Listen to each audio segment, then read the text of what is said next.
All right, the morning show with Parker and James. You know what? This morning I'm actually pretty excited to be talking to this guy. Oh, yeah. And when you and I worked at a different radio station in 1996, the Ozfest was there. Yep. And I remember going backstage to meet this guy, and it was hard to really, Understand him? Yeah, and get to the point where I could talk to him. But that being said, it's over 10 years later, and I get him on the air on K-Rock. It's Ozzy Osbourne. He's got that autobiography out called I Am Ozzy, and it's great. We're going to talk to him about that. Good morning, Ozzy. Excited to be having you here. How you doing? We're good. Hey, how's that book doing for you? Anyway, I know it's been out for a while now. We're really excited about the book. Oh yeah, it's been received very, very well. I think it entered the New York bestsellers list, which is great. Yeah. Now, one of the things about the book is there's so many crazy things written about you. This is a way to tell the truth to people. Yeah, I mean, there's the bat, there's the dog, there's the Alamo, but there's also other stories, which I don't want to talk about it, because if I tell you what the stories are, you won't buy it. You read the book. Yeah, I hear you. So you come from that English working class kind of family, and then you get to meet people like the Queen and stuff. That's pretty cool, right? That's amazing. I met President Bush, which I don't think he was one of.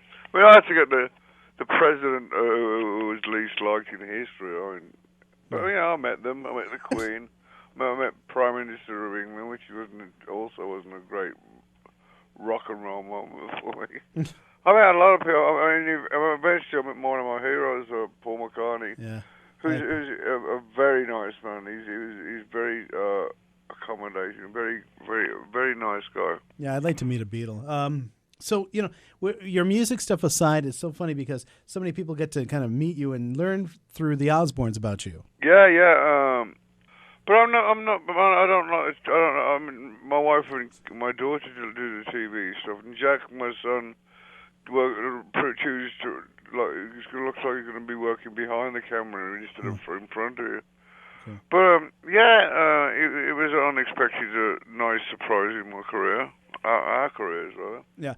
What people get from that show is they really think they look at you as being a really good dad, like being a father. Is that like your thing? Is that one of your favorite things to do? Is just be a regular dad?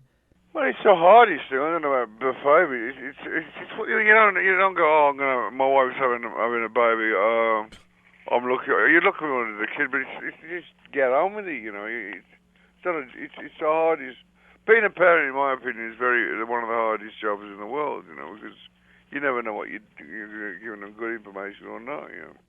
I wanted to avoid this a little bit because it's so kind of cliche kind of question, but you've done so much drugs, man, in your life. How are you still alive? Good question. I think I'm going to sell my body when I die to a medical science. I might find some parking fines somewhere.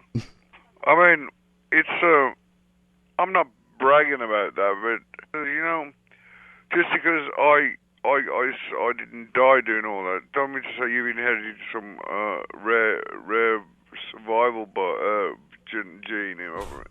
I'm just lucky, Okay, and I can read some parts of the book, and it just seems that you're always drawn to dark things. Has that changed now that you're getting a little older? Are you still drawn to the dark stuff? But it's always interesting, dark things, all my life, like the dark. I'm not a Satanist. I'm not a Nazi. I'm not any of that. But I've always been drawn. I'm very interested in World War II. We were when I was a kid. We used to play on bomb sites, not realizing that they were called bomb sites, but we didn't know what a bomb site meant. We used to go and play on a crater somewhere. And I was born in 1948, which is like just a few years after the war had finished. And we were very much on a war footing when I was a younger guy. And in fact, when I went to my school, we used to have to stand in our class lines and stand at attention, school attention. You got the military thing. Okay. When you start off the book, it says Black Sabbath started as kind of like a bluesy thing. How did it go from blues to heavy metal, anyway? Well, Tony Iommi is a good guy for the riffs. He came up with some great riffs, And I think it was him. We used to rehearse across the road from a movie theater, and I think one of them, it may have been him, he said, "Isn't it strange the way people pay money to go and see scary films?